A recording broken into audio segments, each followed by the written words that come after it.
سلام دوستان عزیز، به قسمت نهم از دوره ریاکت تو کانال جتینو خیلی خوش اومدین. امروز میخوام راجع به رویدادها یا همون ایونتس ها تو ریاکت با هم صحبت کنیم. در واقع تو این ویدیو قراره یاد بگیریم چجوری با کاربر تعامل برقرار کنیم و کدای ریاکت رو در واقع به زندگی بیاریم یه جورایی. اگه آماده ای بزن بریم.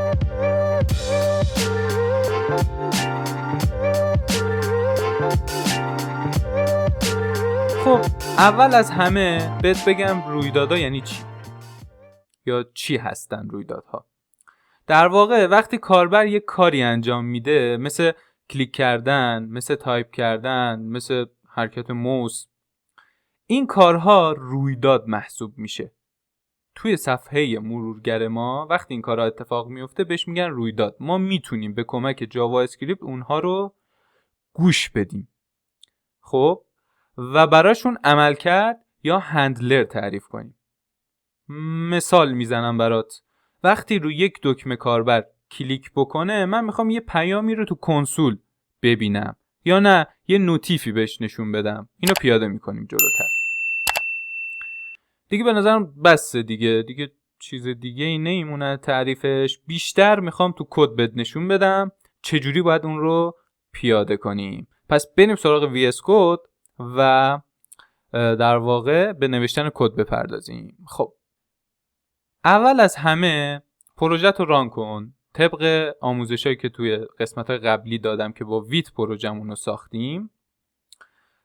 پروژه رو با npm run dev ران میکنیم و حالا اون رو اجرا میکنیم. میبینیم که اینجا داریمش. بذارید یه ذره اینو زوم کنم شما بهتر ببینید. فکر میکنم الان خوب باشه. خب بریم سراغ کد نویسی. میریم توی app.jsx. بچه اینو من توی گیت گذاشتم و هر اپیزودی که در واقع ضبط میکنم سعی میکنم کدا رو اونجا رو گیت بذارم. شما از روی گیت که لینکش توی دیسکریپشن براتون میذارم میتونید برید و در واقع پروژه رو باز کنید و به کدا دسترسی پیدا کنید. اگه نمیدونید گیت چیه ولش کنید. یه پروژه بسازید و کارهایی که من انجام میدم و روش انجام بدید. توی قسمت‌های قبلی اینکه پروژه چجوری بسازید و چجوری ازش استفاده بکنید و چجوری رانش بکنید همه رو توضیح دادم. نگران اون نباشید، برید قسمت‌های قبلی رو ببینید. اینجا دیگه توضیحی نمیدم. و رو هر اپیزودم یه برانچ ساختم، اونجا کداشو براتون میذارم. دیگه بگذریم از این موضوع. حالا بریم سراغ ایونت ها. خب ما قرار شد که بذارید اینو تبدیل به یه دیو بکنم، بعد اینم پاک بکنم، نیازی بهش نداره. چرا؟ فکر کنم اکستنشن هم از کار افتاده که این پیشنهاد نمیده. حالا ولش کن. خب باتن یه دونه دکمه گفتم تعریف میکنم. کلیک سیش کجا رفت؟ خب میخوام وقتی روی این کلیک شد ببینیم چی داریم. میخوام وقتی روی این کلیک شد یک پیامی رو تو کنسولم ببینم. کنسول باز شه. کنسول بیارم این پایین. چقدر کوچیکه. بزرگش کنیم. کنسول باز کنیم. خب میخوام وقتی روی این کلیک شد یه پیامی رو اینجا به طرف نشون بدم. خب بچه من راجع به ایونت گفتم. خب چجوری باید بهش گوش بدیم؟ روی المان هامون خب ایونت ها حالا یه قانونیه که با آن شروع میشن. خب میبینید اینا رو چه لیست بلند بالایی ازش به همون داد. ما با آن کلیکش کار داریم. آن کلیک. خب توی جاوا اسکریپت اگه کار کرده باشید اینجوری نیست. کامل کیس نیست. یعنی این سیه کوچیکه. خب حالا راجع به انواع نامگذاری ها هم یه ویدیو میسازم اونجا بهتون توضیح میدم، ولی به این مدل میگن کامل کیس که حروف اول کوچیکه، از اونجا به بعد هر کلمه اولیش بزرگ میشه. مثلا اگه اینجا باشه آن کلیک می، مثلا امو بزرگ مینویسی، دوباره بعدی دوباره بعد کلمه باشه اولی بزرگ بعد کوچیک. به این میگن کامل کیس. پس یادتون باشه توی حالتی که توی ریاکت هستیم باید به این فرم بنویسیم. خب جلوش یه براکت باز و بسته میذاره، خودش گذاشت، حالا VS Code اگه هم نذاش خودتون میذارید.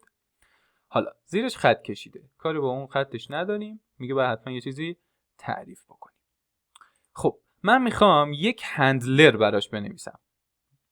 من بهتون توضیح دادم فانکشن رو. خب من میخوام بنویسم فانکشن رو، اسمشو بذارم هندلر، میتونم بذارم هندل کلیک، میتونم بذارم کلیک هندلر. من میذارم کلیک هندلر.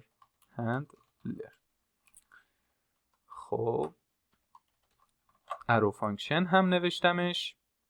خب چه جوری اینو پاس بدم به این؟ کافیه همینو اینجا بنویسم کلیک هندلر.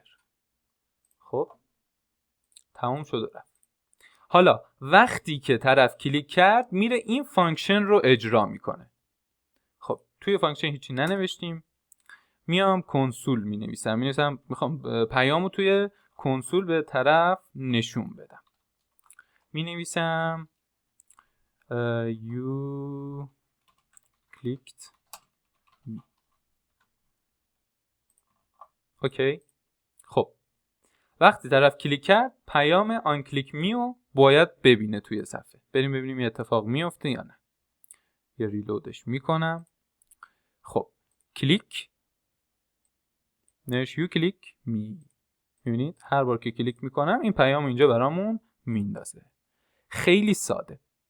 یه مدل دیگه هم میتونیم حتی اینو تعریف کنیم، حتما نباید فانکشن باشه، میتونی همینجا این کارو بکنی. خب اگر مثلا ورودی بخوای بهش بدی، مثلا بذارید میخوایم اینجا مثلا بگیم بهمون بگه hello اسم طرف. خب یه نیمو از اینجا میگیریم، ورودی میگیم یه نیمی بگیر بهش سلام کن. اینجا می اسپیس بندازیم، بهش سلام کن. خب چجوری من باید اینجا این کار رو انجام بدم؟ اگر من بیام اینجا اینجوری بنویسم ببینید چه باگ عجیبی میخوره. این هی کال میشه. بریم با هم ببینیمش. میبینید وقتی صفحه رو لود کردم مثلا دوبار کال شد. خب پس باگی داره. میام این پشت یه دونه پرانتز باز و بسته و یه حالت مساوی و علامت بزرگ. این باعث میشه که ارو فانکشن ایجاد بشه. به این میگن ارو فانکشن که راجعش صحبت کردم. حالا توی دوره جاوا اسکریپت هم کامل اینا رو بهتون میگم، نگران نباشید. فقط اینا رو ببینید چشاتون آشنا باشه که چجوری داریم پیش میریم. اگر پس میخوایم، اگه ورودی نداشت که همینجوری میذاریم تو، اوکی کار میکنه. اگر ورودی داشت مثل این، میاد اینجا پشتش اینو باید اضافه بکنیم. این یعنی تک خطی، ممکنه 2 خط باشه، اصلا میخوایم 2 تا کار انجام بده، باید اینجوری بنویسیمش. اینا مسائل جاوا اسکریپتیه بیشتر. سعی میکنم تو اون دوره کامل اینا رو بهتون توضیح بدم. تا اینجا که دارم میگم یاد بگیرید. یا مثلا میخوایم وقتی کلیک شد هم توی کنسول ببینیم هم یه آلرت بهش بدیم. خب مثلا میگیم یو، همون پیامی که تا الان نوشتیم، یو کلیکت می. خب الان بریم ببینیم 2 تا کار میخوایم انجام بدیم. هم ورودی بهش دادیم، هم ورودی بهش دادیم، هم اینجا آلرت بهش دادیم. خیلی ساده. ببینیم چی شد. بله you clicked me و hello امیر. به همین سادگی. پس اینم بهتون توضیح دادم نحوه این که چجوری باید بهش هندلر اد بکنیم. خب این آن کلیک بود، یعنی کلیک کردن رو داشت چک میکرد. ما گفتیم میتونیم حرکت موس رو هم در واقع تشخیص بدیم، حتی طرف میاد یه چیزی مینویسه توی اینپوت رو هم میتونیم تشخیص بدیم. خب بریم من اول بهتون اینپوت رو بگم. خب اینا رو پاک کنم تا اینجا کد رو امیدوارم خوب فهمیده باشید و خوب توضیح داده باشم. خب برای اینکه بتونیم توی HTML اینپوت تعریف بکنیم، خب قطعاً ورودی تعریف کنیم. اینپوت دیگه، اینپوت یعنی ورودی. اینپوت رو باید بنویسیم. همین اینپوت که تایپش هم تکسه خود VS Code برامون نوشت، ولی تایپ رو میتونی بهش ندی، میتونی اینپوت خالی همینجوری بذاری، تایپ تکست رو ندی هم خودش حالت دیفالتش تکست. اینجوری شد. خب میبینی تکسته. اینجا من هر چی بنویسم نوشته میشه به همین سادگی. چرا رفته گوشه؟ بذاری من اینو یه دستکاری بکنم، یه مارجین مثلا مارجین پدینگ به بادی بدیم، بادی پدینگی بدم که این مشکل حل بشه و یه ذره بهتر باشه. خیلی رفتم گوشه. خب اوکی. خب با این کاری نداریم، بریم اینجا سراغ کد خودمون. خب مورد دیگه دوباره گفتم با آن شروع میشن. آن چنج، میخوایم تغییرات رو به تغییرات گوش بدیم دیگه، میگیم آن چنج. خب بیاین دوباره یک فانکشن اینجا تعریف بکنم و اسمش رو بذاریم چنج. مثلا آن چنج هندلر هم میتونید بذارید، این دست خودتونه. یه قاعده برای خودتون بذارید، مثلا من حالا می‌نویسم چنج هندلر. بعد میام اینجا. خب اینجا یه نکته داره، بذار اینو بهش پاس بدم. چنج هندلر.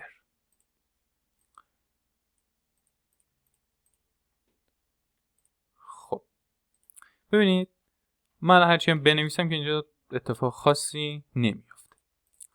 اینها به ما یک در واقع اینجا رو ببینید،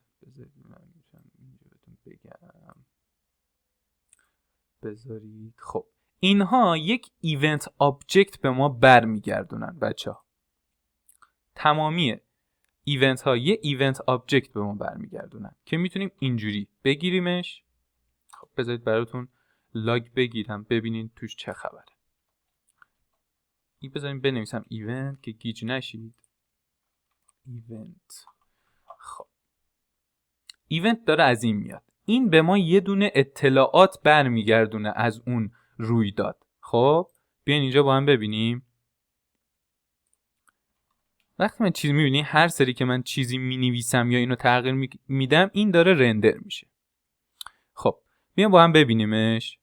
میبینی توش یه سری اطلاعات هست. خب من تارگت رو باز میکنم، ببینید توی تارگت یه دونه ولیو داره که توش در واقع اون چیزی که من اینجا نوشتم حضور داره. پس میتونم به اون چیزی که نوشته شده دسترسی پیدا بکنم. خیلی ساده. کجا بود؟ توی تارگت دات ولیو. ایونت دات تارگت به خود این اینپوت داره اشاره میکنه. خب ببین وقتی من روش هاور میکنم میبینی اون بالا رو اینپوت داره روشن میشه، یعنی من دارم به اون اشاره میکنم. حالا میگه از اون ولیوشو برام بخون. به همین سادگی. حالا بریم با هم ببینیم چه خبره. پاک میکنم، کلا رفرش میکنم. خب حالا مینویسم هلو، میبینی جتینو به ما کامل این رو داد. حالا بیاین یه کارو باحال بکنیم. مثلا من اینجا استیتو که جلسه قبل بهتون توضیح دادم. خب اینجا ما یه ولیو و ست ولیو درست کنیم و این مقدار حالا توش ذخیره کنیم. خیلی ساده. دیدید چقدر راحت میشه این کار رو انجام داد. خب میگیم لاگتو بنداز، کاری نداریم. ست ولیو در واقع بیا همون، بذار اینو بندازیم توی متغیر، یا نه اصلا اینو کپی کن بندازیم تو لاگشو، دیگه نمیخوام مثلا. خب لاگو ننداز، به جاش مثلا زیرش نشونش بده. من اینجا یه تگ پی باز میکنم، اینجا ولیو رو بهش نشون میدم. اوکی. خب وقتی ست ولیو میکنی اینپوت یه ولیو هم داره. خب ولیوش حالا با استیت عوض میشه. میگیم باید سینک باشی با اون در واقع ولیو. یه جوری داریم فرمم خیلی نامحسوس بهتون میگم، حالا به فرمم میرسیم. ولی اینو یادتون باشه وقتی مقداری رو توی استیت ذخیره میکنی باید ولیو رو، اون چیزی که در واقع مقدارش رو به ولیو اینپوت بدیم. خب بریم با هم اینو چک بکنیم ببینیم چه کاری داره انجام میده. آیا درست کار میکند یا کار نمیکند. خب میگیم هلو، میبینی جتینو. هرچی اینجا نوشتم اینجا به من نشون داده شد. حالا میتونیم با هم ترکیب کنیم. بیاین یه کار باحال‌تر کنیم. بگیم بذارید یه کار باحال‌تر که میشه کرد اینه که ولیو اگر پر بود نشون بده یا نه یه دکمه کلیک شد نشون بده. بذارید این کارو بکنیم با هم. شو مسیج. خب آن کلیکش رو تعریف کنیم. خب اینجا میایم یه دونه فانکشن دیگه به نام کلیک هندلر. خب این است. اینو پاس بدم به این. خب میام یه دونه استیت دیگه تعریف میکنم اینجا به نام چی؟ شو مسیج. set show message. خب state. اوکی. خب استرینگ نمیذارم. مقدار اولیش فالسه میگیم نشون نده به همین سادگی. حالا اینجا اینو میام با اون show message که نیست مسیج زبان بردیم. خب این اپراتور چیکار میکنه؟ میگه هر موقع این ترو بود اینو نشون بده. میگه هر موقع این ترو بود اینو نشون بده. اینو نشون میده در واقع. حالا با هم میبینیم نتیجه رو.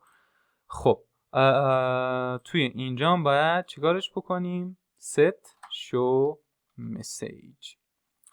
چیکارش بکنیم؟ ترو کنیم. به همین سادگی. خب میام اینجا می‌نویسم چتینو دیگه هلوشو نمی‌نویسم.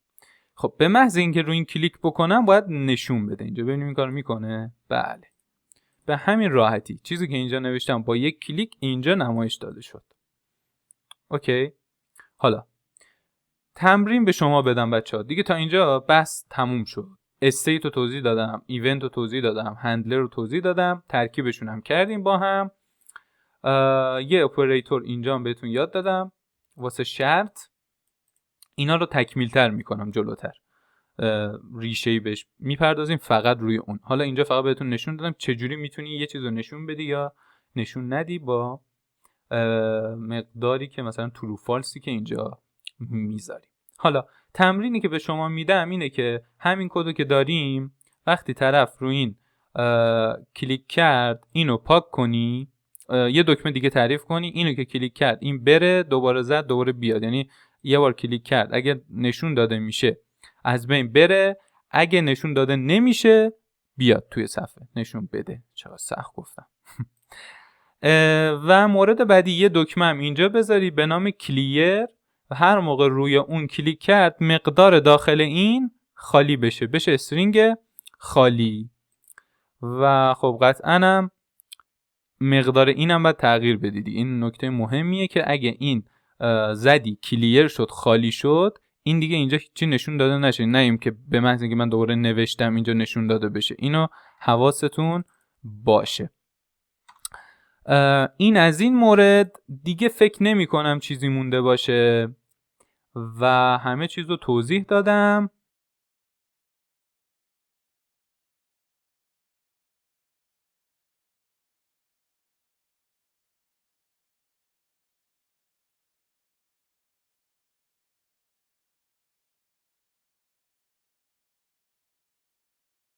خب دوستان دیدین که چقدر راحت میتونیم از رویدادها تو ریاکت استفاده کنیم. اگه از این ویدیو خوشت اومد حتما لایک کن، سابسکرایب یادت نره، بذار زنگوله رو روی آل که به محض اینکه اپیزود بعدی آپلود شد بیای سراغ ویدیو و ویدیو رو دست ندی. همچنین خوشحال میشم که نظرتو توی کامنت ها برام بنویسی. اگه سوالی داشتی حتما بگو، راجبش تو ویدیو بعدی صحبت میکنیم و مشکلت رو برطرف میکنیم.